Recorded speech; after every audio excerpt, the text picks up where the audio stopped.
versus Richard Meyer. Round 1. To some people, Fatal Fury may seem like a knockoff to Street Fighter 2. To others, it's the first entry into the versus fighting genre for SNK on the Neo Geo. But to me, it's a little bit more than that. Fatal Fury is an unsung hero for SNK. It was the first game they created that really ignited the furious battle between them and Capcom in the Versus Fighters war, and it started a whole series of one-upmanship between the two companies. And to the game's creator, Takashi Nishiyama, it was what he considered to be the spiritual successor to the original Street Fighter.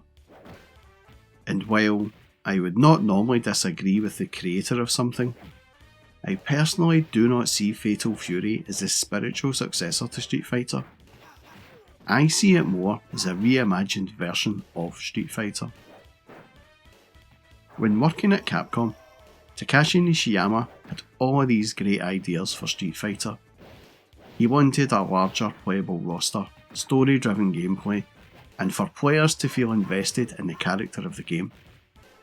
Due to reasons out with his control at Capcom, he was not able to realise his ambitions. But at SNK, he did. So Fatal Fury may actually be the game that Street Fighter was always meant to be.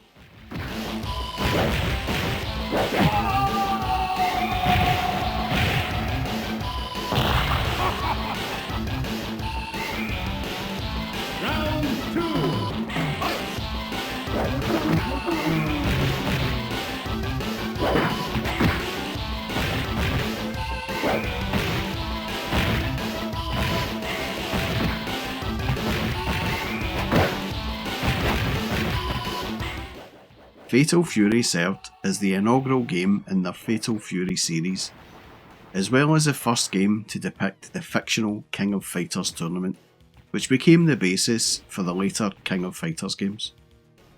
The gameplay follows the typical formula of most fighting games. The player competes against their opponent in best 2 out of 3 matches. The player controls consist of an 8-directional joystick and 3 attack buttons: punch, kick and throw. Each of the playable characters has special techniques that are performed by inputting specific commands in combination with the joystick and buttons. The input methods for special moves are shown to the player during the course of the game after every bonus round, as opposed to being given in an instruction card in the game's cabinet. The most novel aspect of Fatal Fury was the addition of 2-lane battles. Many stages featured 2 rows, a background row and a foreground row. Players can change between rows at any time other than in the single player mode, where they have to wait for the CPU opponent to change rows before they can in almost every stage. The player is not required to do so, however. When a second player joins during the middle of a one-player fight, instead of postponing the current battle for a match between the 2 players, the game will make both players team up against the current CPU opponent in a 2-on-1 match before their battle takes place. After every other match in the single player tournament, the player will participate in a bonus round minigame involving an arm wrestling match against a machine. The player must tap the A button rapidly to win these minigames.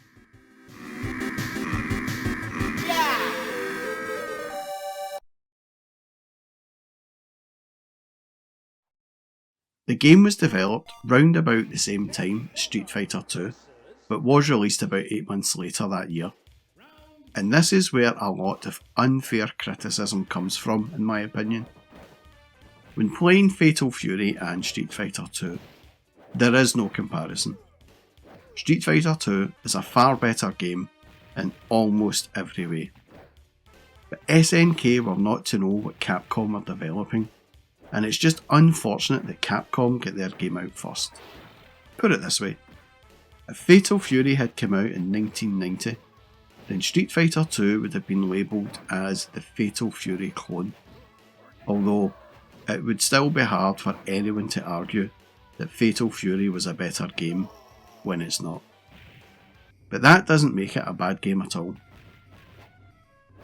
The visual style used large sprites for the fighters, and in isolation, the visuals in this game are very good. The sprites are well detailed, well animated, and when jumping from foreground to background, the sprite scaling is used to good effect. Each of the non-playable characters are just as well animated, with the same attention to detail as the playable ones. All of the visuals have this bright appearance to them, and overall look very good.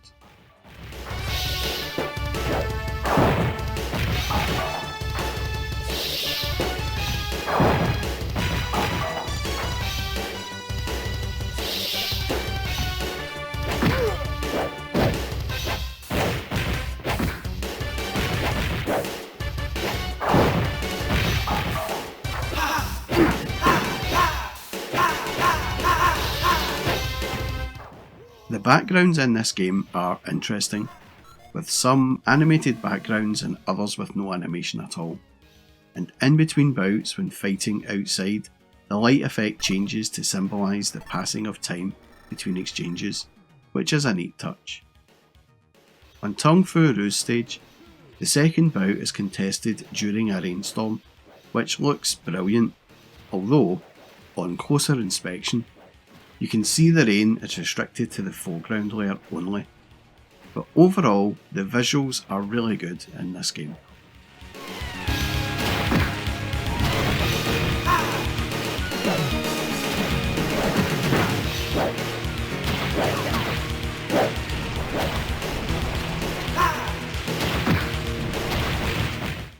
The sound is superb in this game. SNK had this knack of producing great sounding games, and this was really evident in Fatal Fury.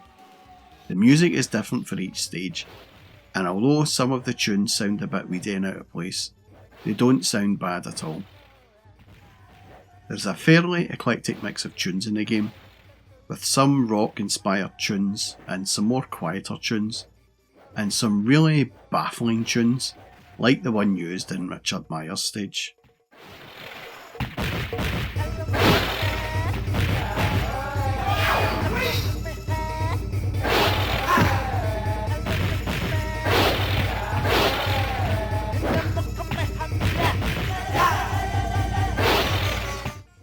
The speech is really clear and easy to understand, and there is a decent amount of it on offer. The sound effects are thumpingly good. This sound effect when a fighter gets slammed to the deck is brilliant, and you will hear this a lot in loads of different Neo Geo games. When playing on an MVS cabinet, it sounded really bassy and awesome, which did make it stand out somewhat in a crowded arcade. The other sound effects are just as good. From the sound of punching to kicking, to the sound of the special moves, it's all there and it all sounds brilliant.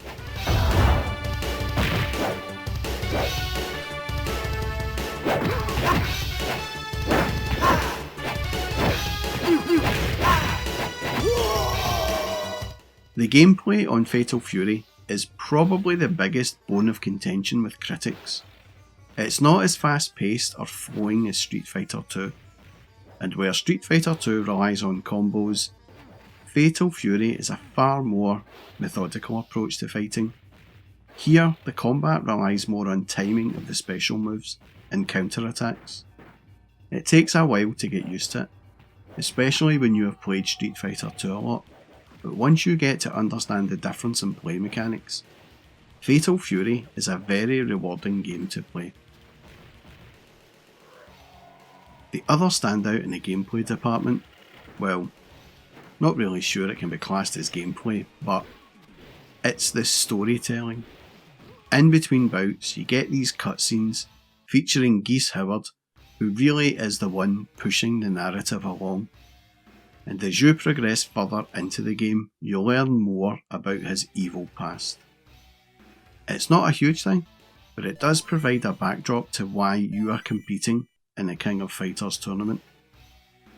And something else which separates this from Street Fighter 2 is the gloating from the victor. These victory quotes are just way better than those found in Street Fighter in my opinion. This one has to be one of the best quotes I have seen in a game. He was not much of a fighter, despite his ugly face. Round 1.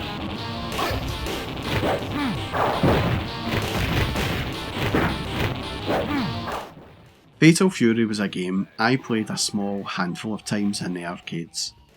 I did much prefer Street Fighter 2 over this, but I didn't hate Fatal Fury. In fact, when I got my Neo Geo, I picked up this game, and while it was cheaper than new, at £55 it was still a lot to pay for a game. I had always felt some of the criticism directed to Fatal Fury was harsh, and so once I played it a few more times at home, I came to appreciate it far more than I did when it was released. The slower pace of fighting compared to Street Fighter 2 can be a welcome change, and it does make you consider your attacks more carefully, as opposed to just rushing in. And I think actually Fatal Fury and Street Fighter 2 complement each other very well in the fight mechanics department.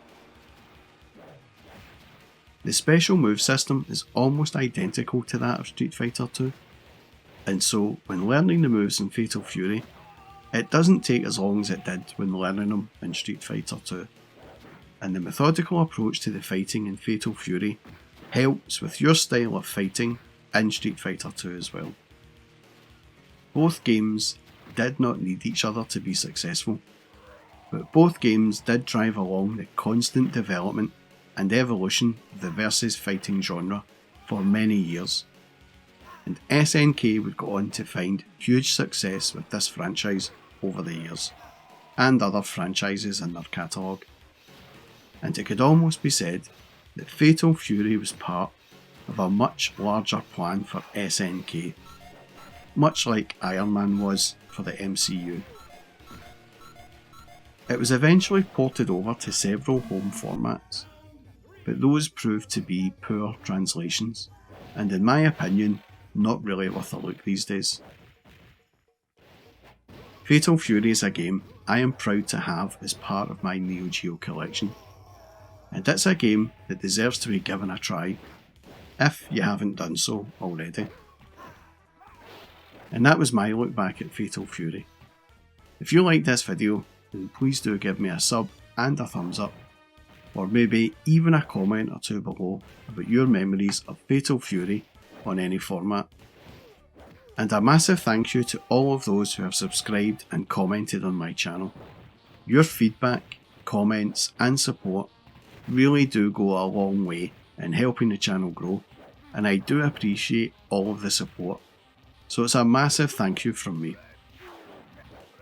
And that's all from me folks, thanks for watching.